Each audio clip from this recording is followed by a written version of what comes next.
juin 2025. Soyez les bienvenus à la radio, à la télé, l'invité qui fait du bien. Chaque matin, en direct, ils, elles, viennent nous parler de leurs défis. C'est le cas de Lucie Bonnet. Bonjour Lucie. Bonjour France. Bienvenue. Merci de m'accueillir.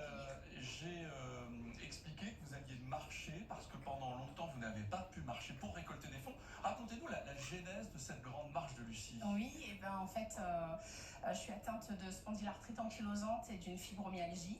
Et parallèlement à ces deux pathologies invisibles, je n'ai pas pu marcher pendant près de 7 ans. Donc je n'ai pas pu marcher plus de 1 km sans douleur pendant 7 ans. Donc autant vous dire que 7 ans c'est très long. Donc ça veut dire rééducation Non, c'était... en fait, j'avais un problème lombaire qui devait être opéré et il a fallu convaincre un neurochirurgien de m'opérer parce que les autres neurochirurgiens croyaient, enfin me disaient que ça allait peut-être générer de nouvelles douleurs et ils ne voulaient pas prendre le risque, qui n'a pas été le cas. Mais non, du coup, ça a marché.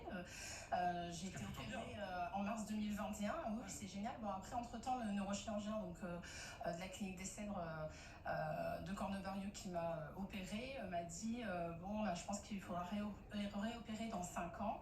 Parce qu'en fait, selon lui, ça serait plutôt une malformation de naissance qui se serait déclarée sur le tard.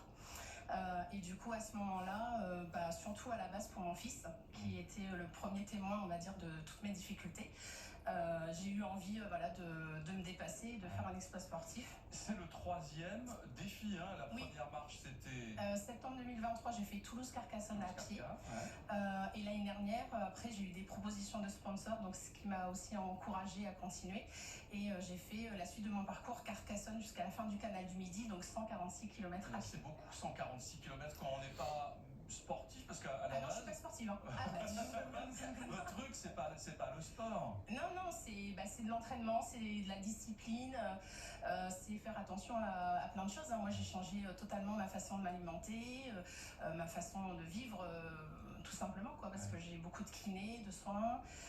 Qu'est-ce que vous avez changé dans votre alimentation, par exemple? En fait, je pratique la cuisine à indice glycémique bas, donc qui réduit en fait les inflammations dans le corps. Parce qu'il faut le savoir, il y a des aliments en fait qui vous créent en fait des inflammations dans le corps. Donc sur une personne qui a déjà une pathologie inflammatoire, c'est quand même pas l'idéal.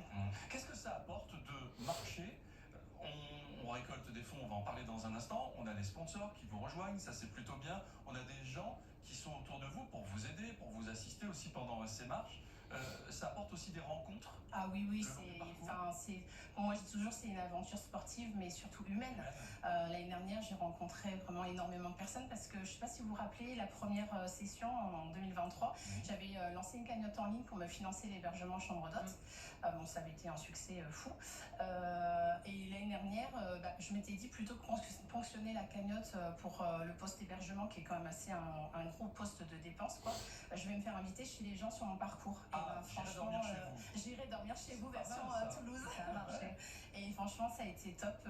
Et c'est encore le cas là, vous allez dormir chez les amis? Là, je cherche effectivement des hébergements sur mon parcours. Alors, parlons de ce parcours. Vous partez d'où? Vous allez où? Alors, je pars de Castel-Sarrazin le 13 septembre et je vais jusqu'à Bordeaux le 23 septembre. Vous marchez toujours dans la région? Oui, parce que moi je suis originaire des Hauts-de-France, donc de Amiens, mais ça fait plus d'une quinzaine d'années que j'habite à Toulouse, donc comme là j'ai fait tout le canal du Midi en 2 défis sportifs, j'ai envie de vous dire ça c'est fait, et je me suis dit maintenant c'est le canal de Garonne qui m'attend. Le canal latéral. Oui. Qu'est-ce qui manque et qu'est-ce que celles et ceux qui nous regardent, qui nous écoutent, pourraient vous apporter? Par exemple, si quelqu'un pouvait m'héberger dès le 12 septembre à Castel-Sarrazin, ça serait génial parce que je voudrais arriver la veille au soir pour être prête le matin. Je cherche, donc je passe par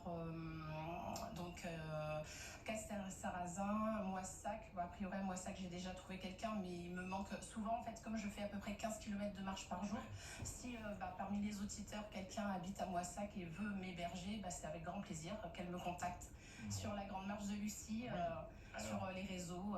Je suis sûre que vous êtes une hôte facile. On vous trouve très facilement. Quand on tape Lucie Bonnet, il y a des articles partout, il y a des réseaux sociaux énormément, il y a effectivement la grande marche de Lucie. Il y aura un 4e projet ou pas? Une 4e marche? Au bout d'un moment, on a envie de se dire, bon allez, c'est bien, j'ai fait... Après, quand on est malade chronique, en fait, on n'a pas beaucoup de projets, on va dire. Moi, ce qui me manquait, c'était vraiment la mobilité. Donc, du coup, de me fixer en fait ces projets, ben, c'est quelque part donner un sens à ma vie aussi. Mais à côté de ça, ça prend énormément de temps. Et aider les autres, hein, parce que vous êtes ambassadrice de la fondation médicale Arthritis, qui soutient ce défi, et vous avez reversé l'intégralité de la cagnotte. Oui, tout à fait. Donc cette année, j'ai choisi de financer un programme de recherche sur le microbiote intestinal dans le traitement des maladies rhumatismales. Faut savoir que du coup, sur les 2 dernières années, j'ai versé près de 1 500 € de dons à l'INSERM via l'association Fibromyalgie SOS. Votre fils marche avec vous?